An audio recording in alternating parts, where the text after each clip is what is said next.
Hi, xin chào tất cả các bạn. Ngày hôm nay mình sẽ làm một cái clip về zombie. Rồi, kiếm chỗ nào thủ dâm thôi.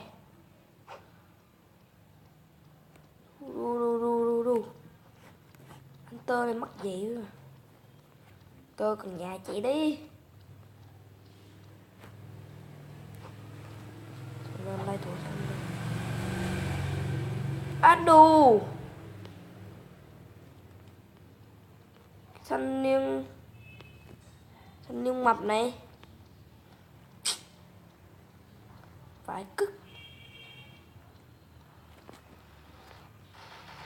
Lấy được đù. Sao là mít té. Rồi lên thôi. Việc gì phải sách đâu mà. Jackhammer à.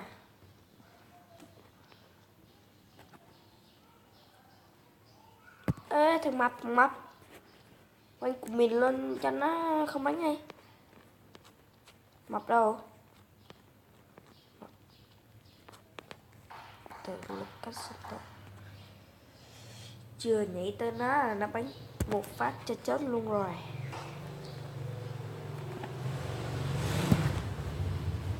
Rồi hero rồi à.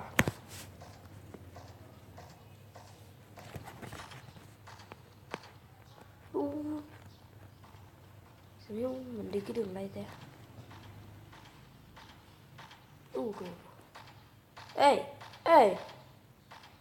Ê anh mày này đù thấy mình té. Ôi trời chết tôi rồi.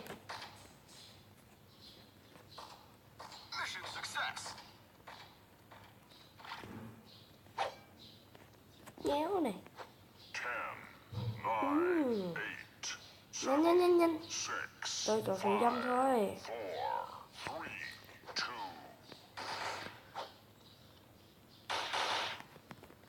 Đù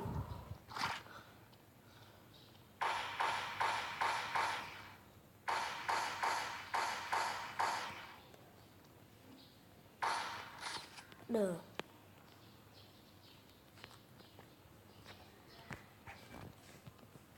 Rồi thôi xong tôi rồi.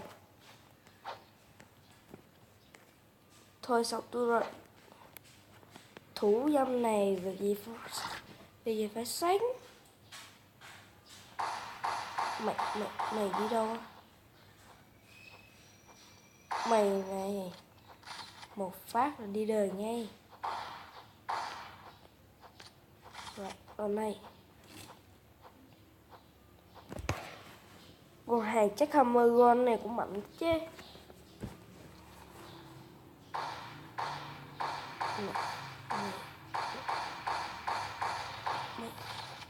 Bắn nó. Rồi. Thôi xong hai tờ này rồi. Này triple kill quá tuyệt vời. Nữa đâu? Đâu nữa rồi. Sao chán thế. Đi sang không mày? Ê Sang. Đi sang. Thằng này nó cầm súng gì vậy ta. Rồi xong. Cái thằng mập mất dây này. Nó giống như cùng mình vô mình. Qua được ra kill rồi. Đấy. Nhoi cái đồ ra đây. Nhoi này pentakill. Ré mày.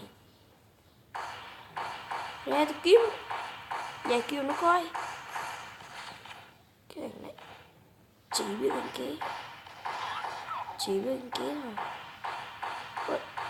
Mày này 7 kill vậy hôm nay. Hết đạn té. Mày này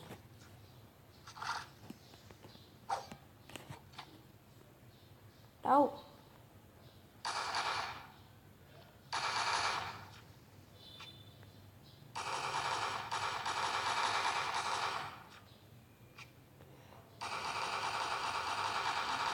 Này thì ôi, sao có cái này nó trướng thế? Biến luôn đi. Ngu người này. Rồi đi tìm mấy thằng kia thôi. Mày bị nháo này. Mày bị nháo này. Mày bị nháo này. Mày bị nháo này. Mày bị nháo này. Mày hơn cho mày đó nha. Rồi chỗ nào thẩm du đây? Lên chỗ đây. Lên đờ phủ nó. Đậu phủ nó. Rồi thôi xong tôi. Sao lên mãi không được chỗ này nha.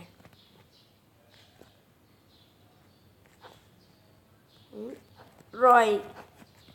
Sao nhiều quá tấn ta.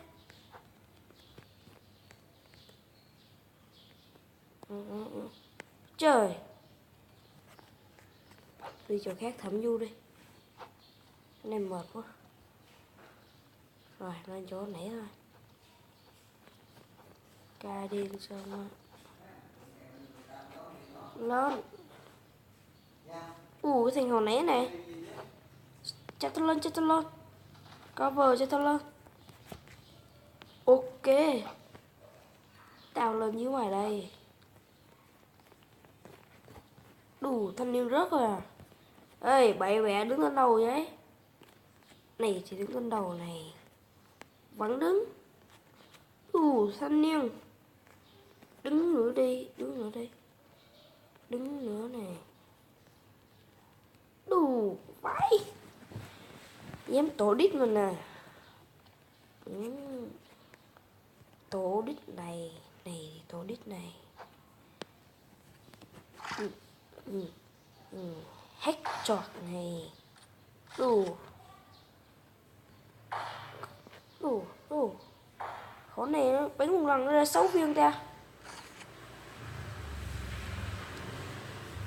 Phê ơi. Wow. Cái gì thế này rồi. Mày điên rồi. Ê. Tuấn. Ê. Nó lên kìa. Đứng đó mà giỡn à. Mày nha mày ké lắm nha mày. Hack chọt này.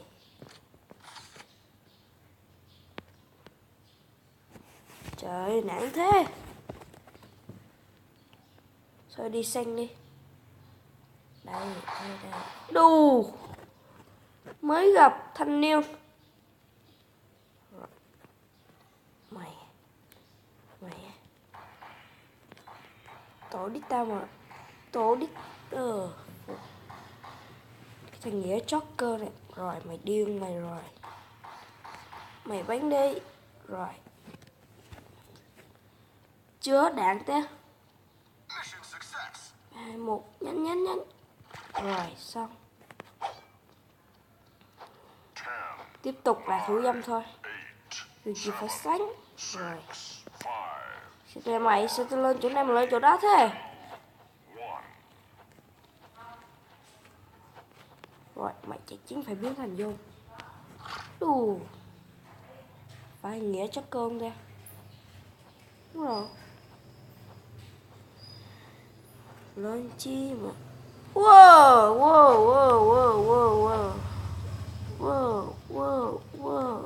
Tao lên. Mày ngu ha. Này đi lên đi. Lên đi.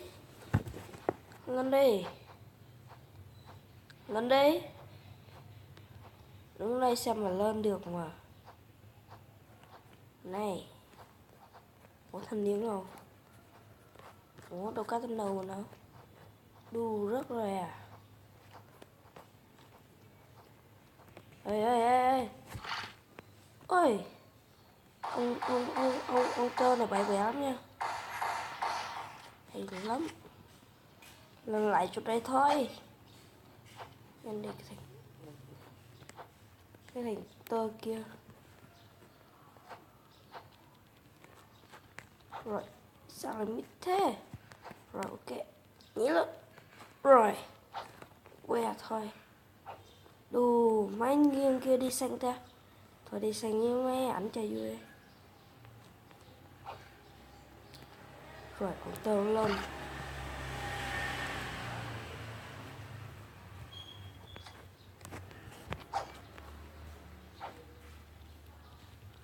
Lên, lên rồi. Vào đây. Đù. Wow. Tơ lầy lói. Này thì lầy lói này.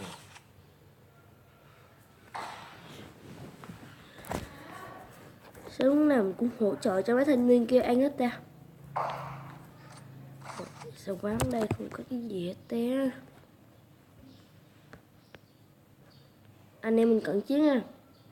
Ok. Rồi nó đến rồi, nó đến rồi. Đến đây. Mình lên đây. Nó que chỗ tụi mày kia. Tao. Rồi xong lại hỗ trợ nữa. Sáng không? 8 giây chứ mấy. Đi tìm nó.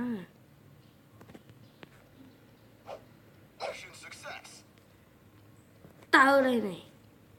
Tao ở đây này. Win nha. Thôi tạm biệt các bạn rồi. Cảm ơn các bạn đã xem clip. Hẹn gặp lại các bạn clip sau. Nhớ like và subscribe nhé.